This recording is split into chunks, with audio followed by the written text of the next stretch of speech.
जैसे बताया, मेरा नाम किट्टू सौरभ टांक है और मैं भारत की पहली ट्रांसजेंडर जो रेसलर, माउंटेनियर और मैंने माउंट एवरेस्ट किया है, ये करने वाली वर्ल्ड की फर्स्ट ट्रांसजेंडर हूँ मैं।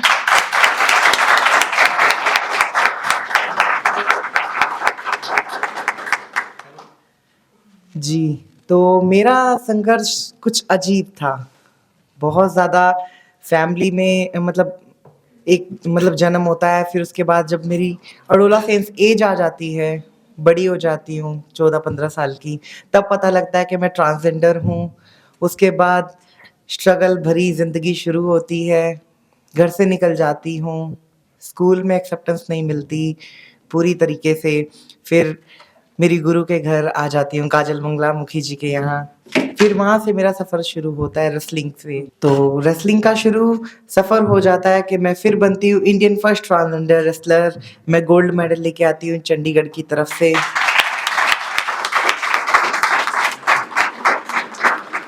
मैं मैं अखाड़ों में जाती थी खेलने, दंगल होते हैं ना, दंगल सबको पता है ना, दंगल में जाती थी शॉर्ट्स पहन के। वो लोग देखते थे ये किन्नरों की गाड़ी कैसे रुक गई यहाँ पे, ये क्या करने वाले हैं। अब फिर मैं उतरती थी खेलने के लिए, तब वो लोग देखते थे वो इमेजिनेशन कि हाँ ये भी खेल सकते हैं, अरे अब तो हिजड़े भी कुछ करने लग गए। तो फिर बहुत उससे बहुत ज़्यादा वो मिलता था, प्राउडेटेशन मिलती थी। उसके बाद धीरे धीरे मैंने माउंट ट्रेनिंग शुरू की तो मैंने सबसे पहला पहाड़ चढ़ा माउंट यूनम पे बहुत सारे बच्चे जाते हैं, है ना। तो मैं वो करने वाली इंडियन फर्स्ट ट्रांसजेंडर बनी थी जिसने 6000 मीटर को पिक किया था। उसके बाद मुझे स्पोर्ट्स मिनिस्टर ऑफ इंडिया ने मुझे बुलाया था सम्मान के लिए। उसके बाद से मेरा माउंट एवरेस्ट का सफ़र शुरू होता है। एक माउंट एवरेस्ट पे किन्नर जाना मतलब बहुत बड़ी बात, समझ रहे हो। माउंट एवरेस्ट पे जाने के लिए 25 लाख रुपए लगते थे, 2021 की बात है। 25 लाख रुपए कहाँ से लाए। मेरी एज थी 19-20 साल। उसके बाद मेरी गुरु ने मुझे ट्रेनिंग के लिए भेजा भोपाल मध्य प्रदेश में मेघा परमार थी, बेटी बचाओ बेटी पढ़ाओ की ब्रांड एम्बेसडर।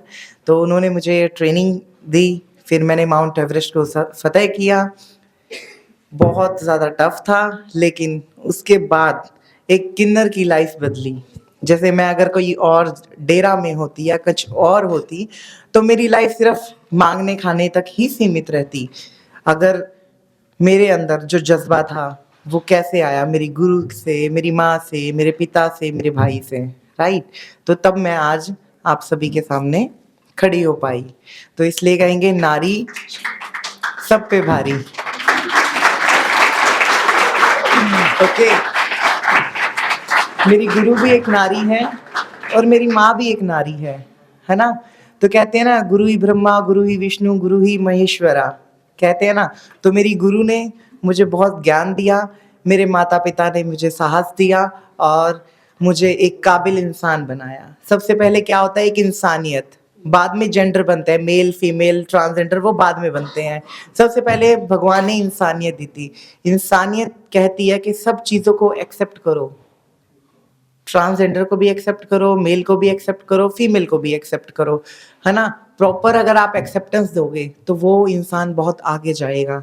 जैसे हमारे किन्नर समाज के जो लोग होते हैं उनकी आगे कुछ लाइफ बनाने के लिए आप लोग साहस कर सकते हो। जैसे हमारे पार्टनर्स बहुत कम होते हैं लाइफ में, तो आप हमें आर्मी में भेज सकते हो, क्योंकि देश में मेल और फीमेल शहीद होते हैं। तो हम ट्रांसजेंडर किन्नर समाज आगे शहीद हो सकते हैं कि हम भी गन चला सकते हैं, हम भी ट्रेनिंग कर सकते हैं, हम भी सब कुछ कर सकते हैं।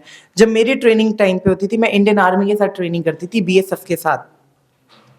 तो मेरी ट्रेनिंग होती थी 25 किलो वेट के साथ 43 किलोमीटर मैं 7.5 घंटे में पूरा करती थी। तो वहाँ के ऑफिसर्स कहते थे ये तो हमें इसको तो हमें भर्ती करना पड़ेगा। अब तो किन्नरों को भी लिए भी भर्तियाँ चालू हम करेंगे। तो तब मुझे ये प्लान आया कि हम लोग क्यों नहीं कर सकते, राइट। एक फीमेल भी जा सकती है आर्मी में, एक किन्नर क्यों नहीं। तो मैंने फिर धीरे धीरे करके अब अप्लाई करना शुरू किया है, आर्मी के लिए भी, पुलिस के लिए भी, बहुत सारी चीज़ें, है ना। तो हम भी एक नारी है, ट्रांस वुमेन, है ना। तो सारी चीज़ें सही होती हैं अगर सही सोच रखें। ओके।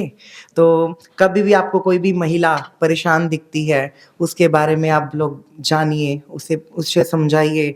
अगर कोई किन्नर दिखती है, वो परेशान है या उसको कोई दिक्कत है, तो आप उसको सॉल्व करिए। अब तो सारी चीज़ें बहुत ज़्यादा अलाउ हो चुकी हैं, अलाउटेशंस हैं, ओके।